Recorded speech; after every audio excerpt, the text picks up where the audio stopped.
into Crystal Ball College Football, and man, do we have such a great weekend coming up in college football. But I want to start off with one of these just huge Big 12 matchups. There haven't been a ton of massive marquee Big 12 matchups in the early part of the season, but this one is a big one. Oklahoma State travels to Fort Worth to take on TCU. Oklahoma State, number 8 in the rankings. TCU, number 13. TCU went on the road. They beat Kansas, a ranked Kansas team, 38-31, in which was a really fun game. You know, if you watched that game, you saw two teams that in the first half couldn't move the ball. And you're sitting there going, man, these are two of the most explosive offenses in the country. What's going on here? And then you flip towards the second half, and they nearly covered, depending on when you put your bet in. They got 69 points in this game. I think you probably could have gotten it at 68 at one point. I think it might have gotten all the way up to 70, but by the end of it, you're sitting there, this is the exact game I was expecting. By the end of it, both teams showing a high level of effectiveness offensively. Kansas, even without Jalen Daniels, still put up points with being there at quarterback. Duggan continued to impress me. He continues to be just... it's a revelation, right? Like when you see a guy who's been a certain way throughout his career, it's really shocking to see him turn a corner this late and be as good as he has been. And I got to credit Sonny Dykes for that, and Garrett Riley. You know, those guys are really getting him prepared, getting him mentally and physically ready. He wasn't even the starter at the beginning of the year. And he is just I mean, the confidence level for Max Duggan right now, fantastic. I love what I saw from him and what I've seen from him. He's been great. He's been great. They got playmakers on offense. Quentin Johnston, who I really like Quentin Johnston. I would say up to this point in the season, he's been somewhat disappointing until the Kansas game because he was unguardable. He finally really just took over a game. I haven't sat back and felt like he's taking over this game in what was a close matchup. I haven't seen that yet. And I finally saw that against Kansas. He was just a man amongst boys. It was phenomenal to watch. They got Tay Barber, who's really athletic, Darius Davis, an explosive playmaker on special teams and on offense, and then Kendre Miller in the run game to go along with Max Duggan. That 1-2 punch in the run game has been really effective for them. So once again, TCU gets that win. Really impressed by them. Now they got a huge matchup in which they're playing a team that is probably the best defensive team they've played this year, but they get them at home. So another opportunity to beat up on an Oklahoma school after they destroyed the Sooners earlier in the season. Oklahoma State, let's talk about them really quick. They beat Texas Tech 41-31. Defense didn't play well. It looked like they were kind of due for a letdown after beating Baylor. They came out kind of slow, sluggish, especially in the middle part of the game. They took a lead and then just kind of sat back.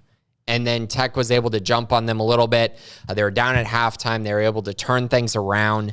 Spencer Sanders, again, we're talking about how guys have looked throughout their entire career, and then just this year they're turning corners. And Spencer Sanders has been in control of this offense, which has been really fun to watch. I'm excited to see him kind of make this transition from being a really good quarterback who is putting up numbers but turning the ball over to being a guy who is just an all-around good leader of his football team, who's taking care of the football, making smart choices while also moving the chains and making some special throws, which he has done. He wasn't perfect against Tech, but when they needed him to score points, when they needed him to win the football game, he did it. So at this point in the year, I've been impressed.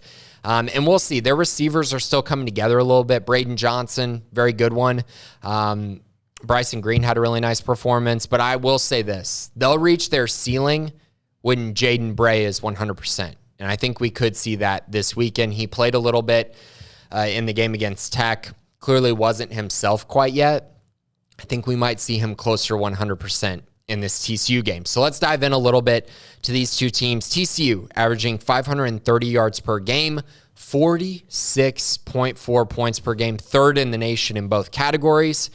Defensively, they're giving up 23.8 points per game, which is 54th in the country. On the other side, Oklahoma State, 469 yards per game, 21st in the country, 45.2 points per game, 45th. Defensively, they're 58th in the country at 24.8 points per game. So all this to say, they look rather even here as far as points per game and things like that. The true difference makers in my eyes are going to be turnovers and sacks. Those negative plays, they're massive. And Oklahoma State's been great at forcing those negative plays, especially sacks. They have 16 sacks in 5 games. That is 14th in the country. They have playmakers. Brock Martin, Colin Oliver, they get after the quarterback. So Max Duggan's going to have to really maintain his composure because he's going to get sacked. But the question is, how many plays can he make before he gets sacked? As in, how many times are they able to combat Oklahoma State's pass rush with an equally as strong rushing attack? Or how many times can Max Duggan escape the pocket and create a huge positive play off of an Oklahoma State blitz? That's going to be key in this football game. On the TCU side, I think it's really going to be about controlling Spencer Sanders, because for me, he has been very good at just kind of staying under control, not getting sped up, not turning the ball over up to this point in the season. He wasn't extremely accurate against Tech because Tech was playing man coverage. They were pressing a lot. I look for TCU to do the same. My issue at TCU is they're not great at stopping the pass, and they haven't been this season, and that's a little bit of an issue for me. They're giving up nearly 268 yards passing per game. That's not very good. On the flip side, Oklahoma State's giving up 304 yards passing per game, so Duggan also might have a field day. I'm so curious by this game. I think it's going to be high scoring, but then on the flip side, it's like, which one of these teams defensively takes a step in the right direction? Because I think that team's going to be the team that wins this game. The team that's able to get some tackles for loss, force a turnover, create sacks. Who's going to do that? Who's going to do that, I think, will determine the winner of this game. I expect both offenses to have success at times, but you might see some inconsistencies. One other area I kind of want to look at a little bit is Oklahoma State's running the ball not very well, especially when Spencer Sanders is not the ball carrier. They really have not found that consistent blend of, hey, we're going to run it right at you, but then we're also going to continue to run it right at you, right? Like when the defense knows you're going to run the football, can you continue to run at them? They have not been able to do that. They're averaging 158 yards rushing per game. That's okay. It's by no means great. It's not even close to being in the top 50, whereas TCU's running for 230 yards per game. Something has to give there.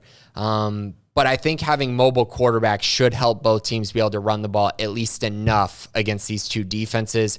This is going to be a fun matchup. I mean, it's a top 15 battle. I think the winner of this game probably catapults themselves to being the favorite to at least make it to the Big 12 championship.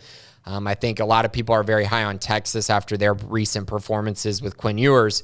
But I think in the long run, the winner of this game sets themselves up very nicely to potentially make it to a Big 12 championship in Arlington in December. So I'm really excited by this one. I think it's going to be a lot of fun. TCU is a 3.5-point favorite. The over-under is 68.5, and I'm going to take Oklahoma State here. I think that Oklahoma State plus 3.5, I like that. I think Oklahoma State wins this game outright on the road. I'm high on them. I think they got a veteran quarterback in Spencer Sanders that knows how to win on the road. They already did that against Baylor this year, and I don't think TCU's been challenged by a team quite as good as Oklahoma State. We'll see. Could be wrong on that. As far as the over-under number goes, it's 68.5. I think I'm leaning towards the under. I know I've mentioned how good these offenses are, but I really do feel like that they're going to get some stops, going to force some turnovers. It'll be in the 60s, but I don't think it quite gets to 69 or 70 in this one.